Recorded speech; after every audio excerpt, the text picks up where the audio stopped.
Warning, the stories you're about to hear are detailed accounts of shenanigans, pranks, and some mistakes that are meant to replicate the sort of discussions that veterans have when they reunite over a cold beverage and do not depict the professional daily actions of the military at large.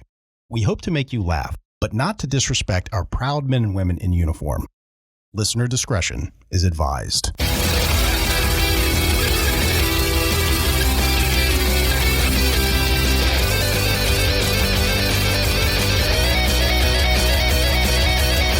Welcome to Cammo Comedy, where we take a humorous look at the lighter side of military service. We got a big show for you today, but before we jump into it, if you like what we're doing here, give us a subscribe, give us a follow, whatever they call it on your podcasting platform. And while you're at it, give us a 5-star rating, write us a review, as that makes us more relevant in the algorithm and boosts the overall visibility of the show. But word-of-mouth advertising is just so powerful, so if you tell some friends, I will love you forever. Okay, let's jump into the show. I am your host, Aaron Wolf. Just as a friendly reminder to the audience, we put out a new show every single Monday, so make sure you give that notification bell a nice tap. Give it a nice tap so you don't miss a show. Also, we are doing laughter therapy here on the show. We got a lot of military members who struggle with everyday life after service, and we're just here to share a laugh and remember the good times. Joining me today is the man who taught me you cannot induce labor by blowing into the lady's beehole. Call sign Footloose. Footloose, thanks for being on the show today, man. Oh, my God. Just use an air compressor? Oh, jeez. Try to do a good deed, and then you're not allowed to volunteer at the hospital anymore. Babe, you said no drugs. Inducing a bad natural for the baby. Yeah, you're inducing a natural birth. Oh, my You're God. welcome. Can you imagine? No, What? that's all I could think about. You have a nurse on the side with a bicycle pump just... Come on, honey, you can do it. Look, you try to be helpful once, and then everybody gets mad at you. Man. Nobody explained that to me before Footloose here, so fuck you. Just trying to help. Also joining us today is the man who taught me the phrase is not shot across the bowel. Call sign Cheeks. Cheeks, thanks for being on the show today, man. Those are the only kind of shots I do.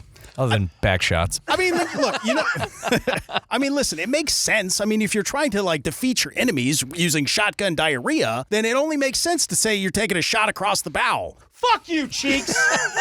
Jesus Christ. All this fucking judgmental shit over here. Literal. Literal exactly. Judgmental shit all over you. Oh, my God.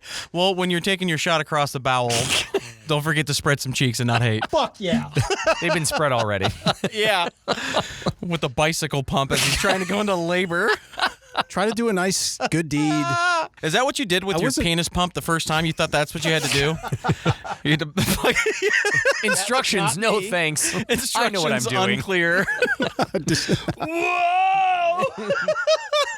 For the record, that was not me. It might have been. That was not me.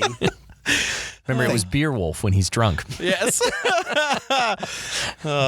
People are going to really think these stories are about him if we keep this up. He did say there's only one wolf allowed on the show. Yeah. One wolf, baby. A lone A wolf. one-man wolf pack. He was a pack of one. Now he's a pack of three. You are literally too stupid to insult. What does that mean? From The Hangover. From The Hangover. Remember? When he's telling Alan, he's like, you're literally too stupid to insult. And Alan's like, thank Sorry. you. I don't follow. All right. All right, are you guys ready for my first story? Yes. Yeah. All right, so we have ourselves another basic training story. Fuck yes. Nice. And this one is actually from Marine Corps basic training. Okay. Oh, jeez. Okay. Now, this story is going back to 1999. That's the 1900s. All right. Yeah. Get out. This story is actually taking place at Camp Pendleton. Okay. And at this point in time at Camp Pendleton, the Marine Corps actually hosted a boot camp for troubled youths. Okay? So, Like scared straight? yeah, it was like a scared straight kind of a program. So it's important to note for this story the difference between a campaign hat and what they call a PMI, or Primary Marksmanship Instructors. Try that You again. said marksman shit. It's when you shoot your poop in a very distinct pattern. Shot across the bow! You said marksman shit. Maybe I did. You did. He's still thinking about poop. He called this shit poop. Oh, man.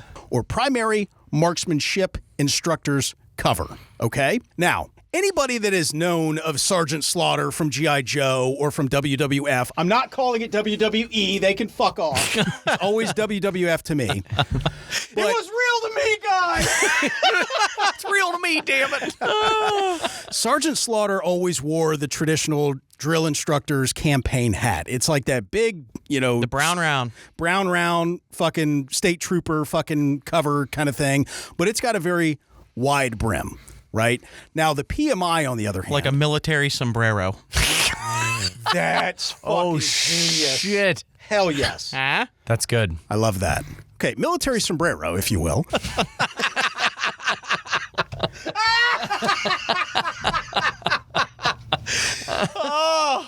So the PMI, on the other hand, is very similar to the ordinary campaign hat, but it's just got a much smaller brim, okay? Really? Now, So it's yes. the same as the brown round, is just smaller? Should be bigger, really, to establish dominance. Yeah.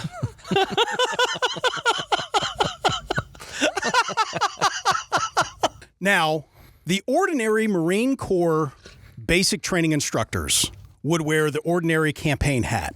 But anybody that was working as an instructor for this boot camp for troubled youths would wear the PMI. And that helped identify what instructor went to what program, right? Okay. So this story takes place at the Chow Hall. You had a table full of Marine basic trainees that were sitting there finishing their meal up, right? And it was toward the end of Chow because for the most part, the Chow Hall was empty, right? And these are the real Marines, not the... These are the real Marines. Gotcha. So, unfortunately, we're not clear exactly what happened. We could not get that information. But as the Marine basic trainees were finishing up their meal, they hear all this commotion coming on one side of the Chow Hall, and they kind of look over to investigate. Well, there was a drill instructor wearing a PMI who was just fucking digging into this little 14-year-old fat kid. Oh, right? No. Now, it's also important to note that the fat kid looked really pleased with himself. So obviously he had done. I can kind of speculate here and say we think maybe he snuck into the Chow Hall and stole a couple pieces of cake or something. What the fuck is that? Is that a jelly donut? So it wasn't unwarranted bullying here. No, this was not unwarranted bullying. From what they could gather, this kid was loving whatever fucking just went down that he was getting screamed at. They didn't get the information exactly what that was, but the drill instructor was chasing the 14-year-old out of the Chow Hall, right? And it just so happened this whole commotion started going right by their table that they were seated at. I'm picturing like the South Park episode where Cartman gets the rascal.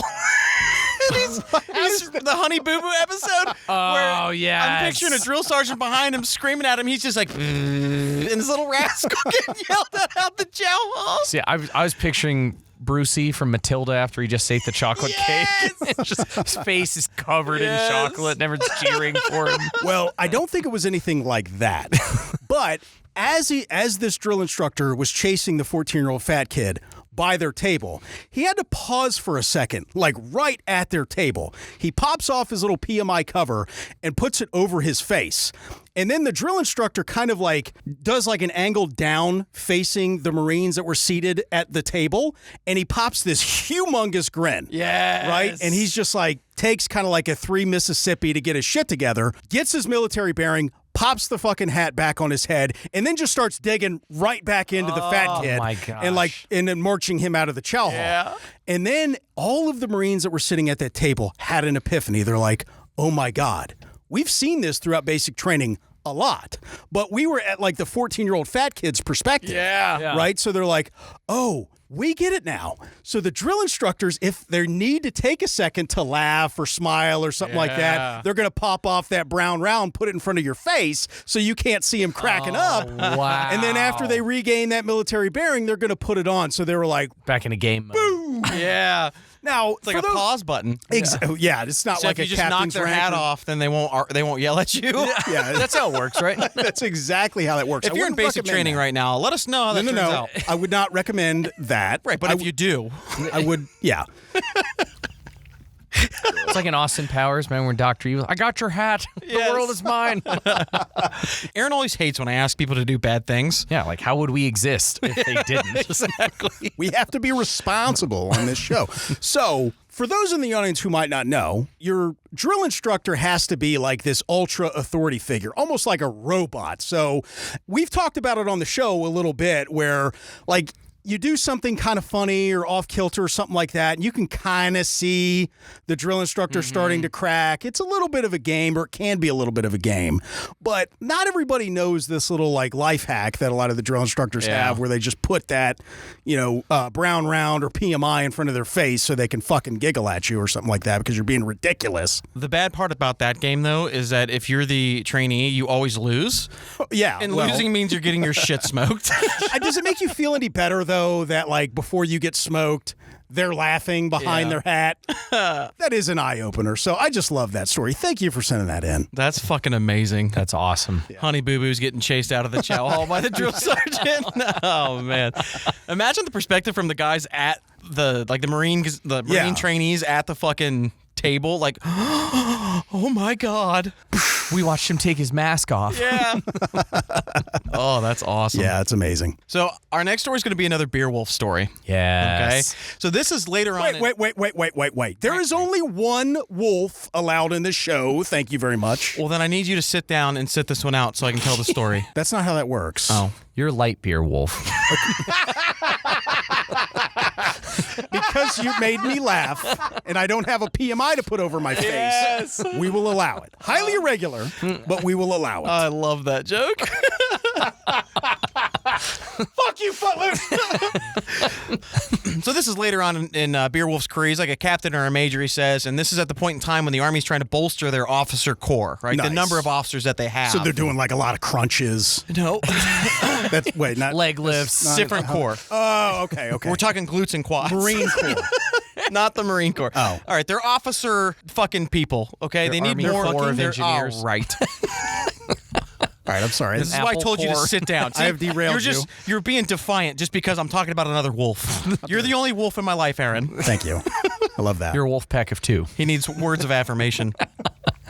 So here's Captain or Major Beer Wolf, and they just came back from a 10-day field training, okay? So nobody showered, and he wants to go get in the shower. Gross. Well, leading up to this for like the last year, he's been doing a ton of briefings on what it's like to be an officer, basically like, hey, this is how you become one, this is what it's about. So he's been talking about this topic a lot. He's really familiar with it, okay? Is he like a recruiter? No, he's not a recruiter, but he's one of those people who... A groomer. Yes.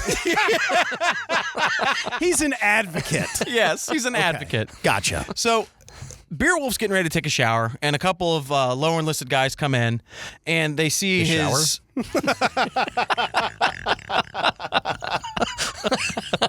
Yeah, he's not a groomer at all. Oh, my God. So a couple of enlisted guys walk into the shower area, and as you know, it's like, it's never... Yeah, it's cramped quarters and all that. Well, they see that he's got his officer rank on his top, right? And he's getting undressed because he's going to shower.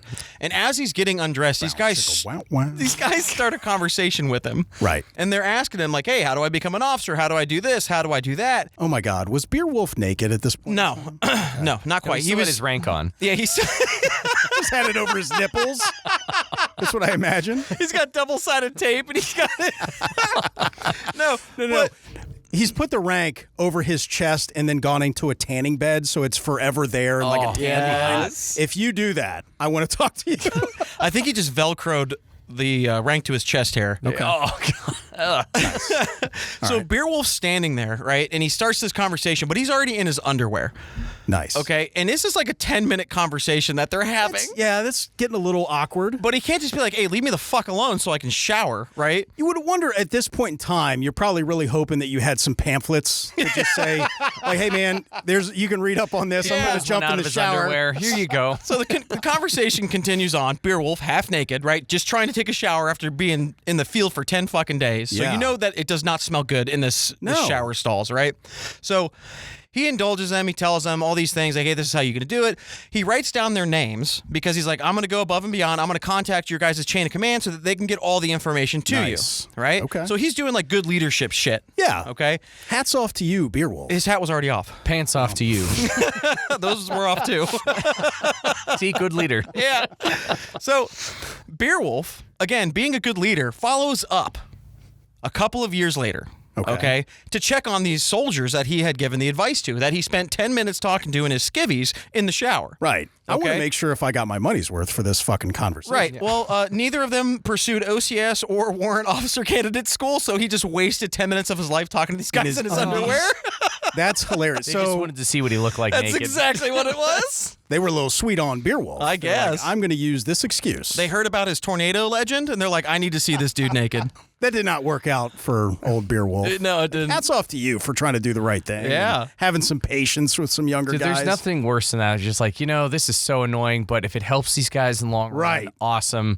So he follows up just to find out he completely fucking wasted his time. He could have totally told those guys. And it wasn't even like, not only did he waste his time, but he wasted his time at one of the most vulnerable times when you know what I mean? Yeah. This isn't like a, hey man, give me 15 minutes and meet me over in like the day room. Yeah. Like, we can talk all about it then after I get, sudsed up and rinsed. Dude, on my deployment, after one day of working in the sun, shower time was the most exciting part of the day. Like, oh my God, I can finally rinse off. 10 straight days, and he's still waiting to talk to these kids for no reason. Yeah. That's fucking awesome. Yeah. Good for you. Brutal. Thanks for that story, Beerwolf. All right, Aaron, you can stand back up and join the show again. Go fuck yourself, cheeks. We'll be right back with more Cammo Comedy after a quick word from our sponsor. Stay tuned. With Just the Tip Tactical, Just the Tip has never felt so good. Their top-notch muzzle brakes tame your rifle's recoil, keeping you locked on target and grinning like you just hit the bullseye in more ways than one. Say goodbye to kick and hello to faster follow-up shots. Check them out today at justthetiptactical.com. That's justthetiptactical.com. Whether you're looking to improve your rifle or just want some cool apparel with an eye-catching logo, go now to justthetiptactical.com. That's justthetiptactical.com. Enter promo code WOLF, that's WOLF, for 15% off. You can't beat that. And when you patronize the companies that sponsor us, it helps us pay the bills over here. So thank you for supporting the businesses that support us. Okay, let's jump back into the show. All right, so I got the next story, and this one is kind of like the Marines. It's a Navy story. Hey! Oh, nice. So this one is a guy who had served in Vietnam, was on a bunch of different ships all over the place, getting towards the end of his contract. He's about ready to get out, had seen plenty of shit in the military, just wanted to go out kind of in an easy way. And as you know, you get like a wish list of where you want to be stationed next. Right. Which they obviously always adhere to. Yes. They're 100% of very the time, cognizant right? of your needs versus theirs. Want to make sure you're comfortable, happy, you do exactly what you want in the military. It's like when you're poor and you make a Christmas list knowing you're not going to get any of the things on it. It's kind of like the government's like, you know what? If you want the same thing we want for you, then we'll let you have it. Yeah. If your needs happen to align with what we're in desperate need of, then we'll gladly grant your wish. They're like, here's a map. Just like when you were a kid and you'd have the magazine and you'd circle the things you want in the catalogs just to never get them. So you're on the map and you're circling where you want to go. Yeah, that's it. So he literally circles, in this capacity, circles every place in Europe he possibly can. He's like, Nice. I don't want to be in the States. I just want to end my tour in Europe, literally anywhere. So he circled every single base he could in the whole Europe AOR. Wow. And so, of course, to match up with that, he gets stationed in California. Yeah, close enough. It's like the Europe of the U.S. Yeah. Right. So he gets stationed in California. And this one, though, on the plus side, it was at least a naval air station. Okay. So Not too bad. that could be cooler than what he was used to. At least it was something different. What does that even mean? A naval air station? So then the second largest air force in the entire world, behind the U.S. Air Force, is the U.S. Navy. No shit. Yeah, Nice. that makes fun sense. fact. So the Fun Navy fact. has the second largest air force in the world, let alone our military. So they actually have a We're lot number of 1 and 2, bitches. Right. We're gold and silver medals. Yeah. So at least there, he gets to do something different because, like I said, he's been on boats his whole career. Right. So at least now he's doing stuff with aircraft, gets to do He sleeps in a bed that's not going to be moving up and down Right, in the exactly. waves. He's stationed on land now, so gets to do, maritime activities, but from the air instead of on the ground. Gotcha. So this guy's new at this base, right? And what he said he realized was from all of his time time, both overseas in Vietnam and just being out to sea, he realized he had not filed his taxes for like the last 3 or 4 years, I think it was. God. Wait. So I got to file taxes when I'm on a ship in Vietnam? Like, yeah. Can we talk about how stupid it is, first of all, to get paid by the federal government and then pay them back? They got to wet Yeah, their but you beak, got to too. file it and put it together to figure out how much you owe them. Yeah, and instead if of you them get it just wrong, you go to keeping part of jail. it. Yeah.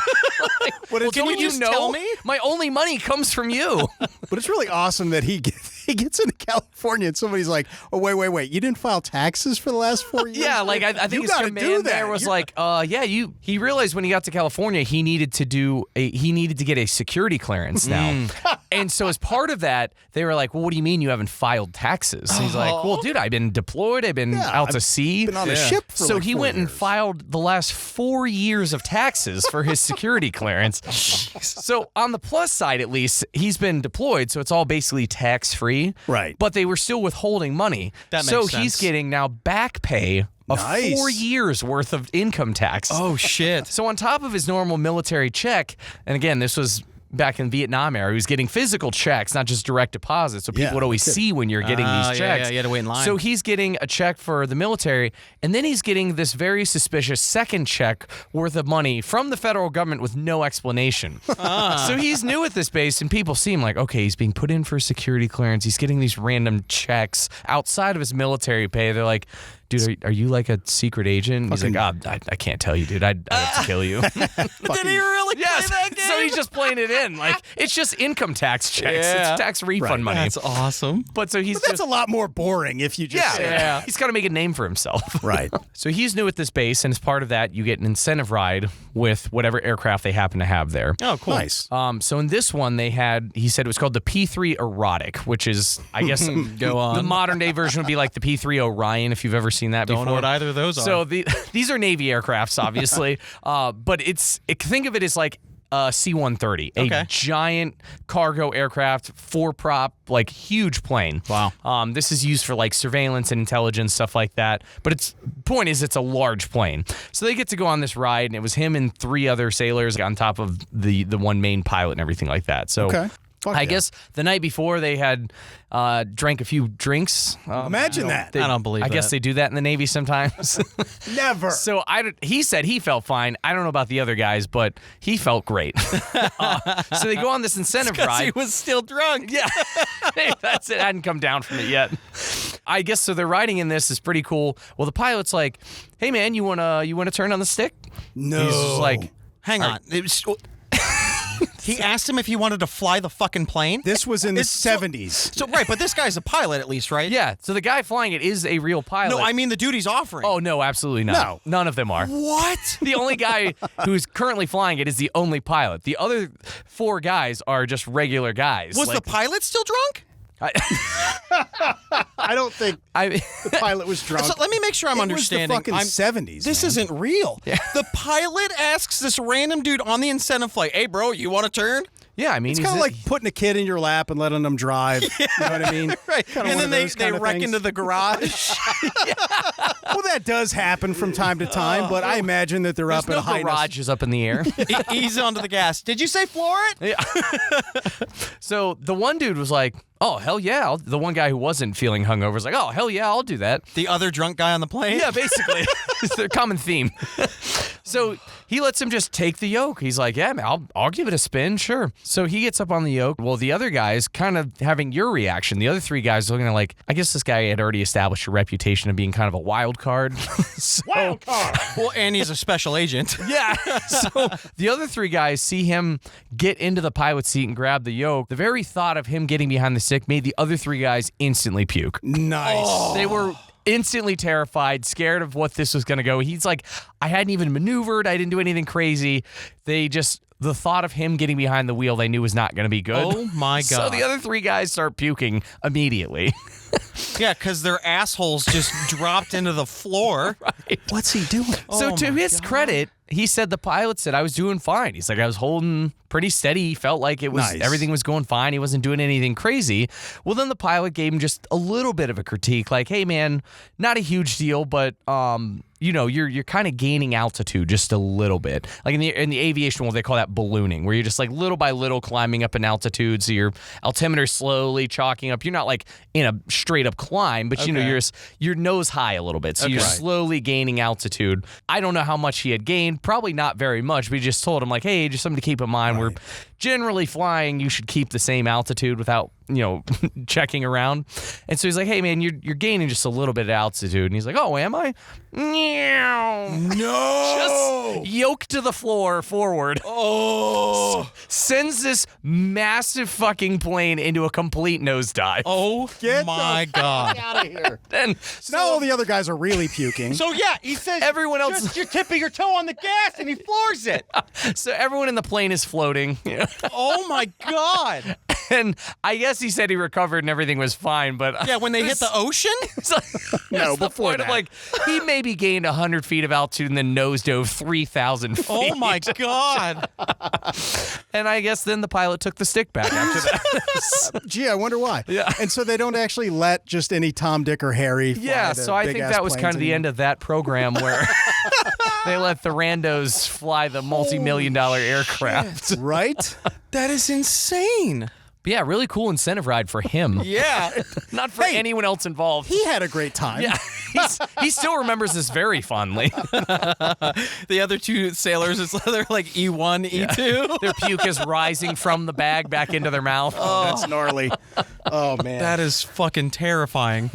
They're like, he's a special agent. He knows how to do this stuff, right? So yeah, really cool incentive ride in the Navy there. Oh my God. Nice. All right, so I got the next story.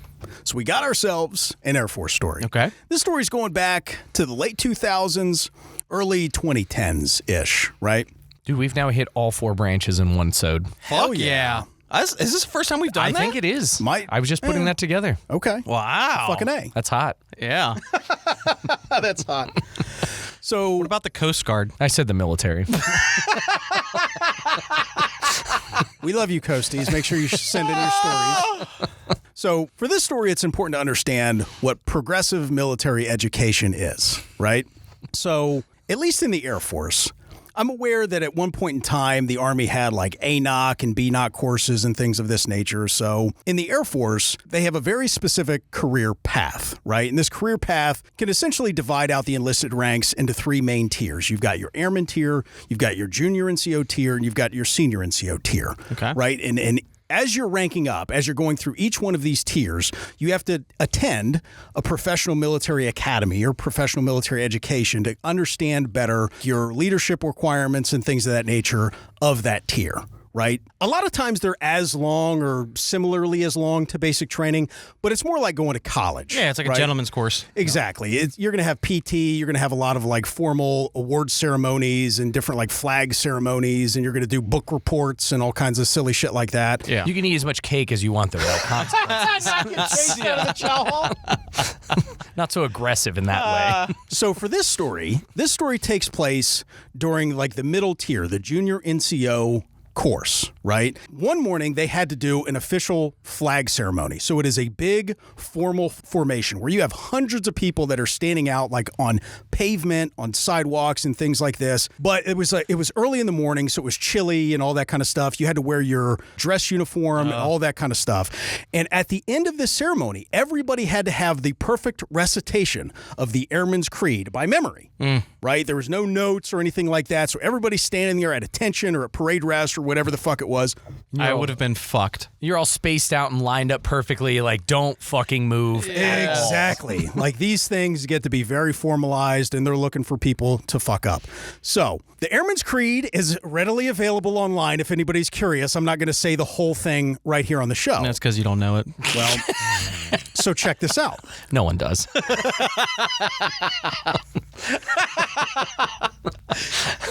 So the important piece here is the last section. And I quote, "I am an American airman, wingman, leader, warrior. I will never leave an airman behind. I will never falter. I will not fail." Now, once they got to the line that said, "I will never leave an airman behind," you could distinctively hear just this like wet packing sound of meat slapping against the pavement And because everyone somebody knows what that is. somebody fucking fainted. Oh, yep. God. And the ironic piece is here, nobody moved a muscle. The part where they said they were leaving airmen behind? At the exact moment where they said, I will not leave an airman behind, you heard crash, and then nobody fucking moved. It took like a 7 Mississippi, and then you had a guy that was like several rows back who was a fireman, and you had another guy that was several rows up that heard the same thing who was actually military police that are like, I know what that sound is. Let's start to go look for like holes in the crowd where somebody might not be there. But like all the people in the immediate vicinity just standing there at like the position of attention or parade rest. Now, I'm happy to report the lady that fainted was okay. Apparently, After her concussion recovery. well, sure. But what it was is she was crushing like mega doses of coffee. Coffee that morning, wasn't hydrating, and she had locked out her knees. Yep. Now, for those in the audience who might not know, whenever you're standing at attention or parade rest for long periods of time, you want to give like a slight little bend to your knees to help for circulation, because if you Wiggle don't, your toes. wiggle the toes. You want to have like these very subtle movements so you actually keep the blood flowing, because that's a great way to faint. Anybody who's been in a big formation like that has seen someone like Always. a sack of It shit happens Always. all the fucking time, right? I love the person next to him's like, well, I'm not going to get in trouble. Well, you know the person who ate shit had to have been an absolute dickhead for nobody around to help. Look at her military bearing. Can't even stand up. But it's also kind of ironic that they're emphasizing, we need you to memorize this. Yeah. We're not so concerned if you live by it, but we need you to memorize this, because the second somebody slaps the pavement, everybody is too nervous to get in trouble that they don't move. Leave it to the first responders to say, all right, let's go render aid. If I get in trouble, then whatever, fuck you. Well, You know I'm what not I mean? going to leave an airman behind. But an air woman? Oh, shit. How awesome is that, though? That's fucking hilarious. Classic. I love that. It could not have gone any other way. What do you think, guys? We pretty much nailed that creed, huh? I could just see like the instructors when they're coming in, like, "Hey guys, great ceremony there." And you're like, "Hey, what about the lady that fainted right at the time we say we won't leave anyone behind and nobody moved a muscle?" Yeah. Well, we didn't leave her behind. We didn't go anywhere. She was right here the whole I time. mean, we had an eye on her. She's fine. I had an eye. I mean, I could see she was breathing. It was shallow, but she was breathing. That's probably fine. She has agonal breathing from the head injury, and everyone's like, that's all right. Holy She shit. just needs more coffee. Splash of coffee in her face. And she'll wake right up. She'll perk up. That's Can of corn. Can of corn. Hey, thanks for checking out the Cammo Comedy Show Podcast. If you like what we're doing here and you want to participate in this community, there are many different ways you can contribute. First and foremost, tell someone about the show. Word of mouth advertising is very powerful, and we really appreciate you helping us out. If you have any funny military stories of your own or know somebody who does, with their permission, of course, you can contribute those stories via email at stories@cammocomedy.com. That's stories, STORIES, at CAMMOCOMEDY.com. And if you're not too good at the internets, drop us a voicemail at area code 531-222-6146. That's area code 531-222-6146. Yeah, and if you want to interact with us throughout the week, hit me up on my socials, Facebook and Instagram. Just look up Callsign Cheeks. We have a lot of big plans for this show. In building this community to support veterans, we will announce here soon. So stay tuned. All right, I'm going to go enjoy a nice pasta salad with a little mayonnaise later. Okay, first of all, mayonnaise? Why do you always have a problem with the way I talk? There's a way you're supposed to say the word, Aaron. Mayonnaise? That's not it. Panaz. That's not fucking it, Aaron. That's not.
I gotta wet my whistle a little.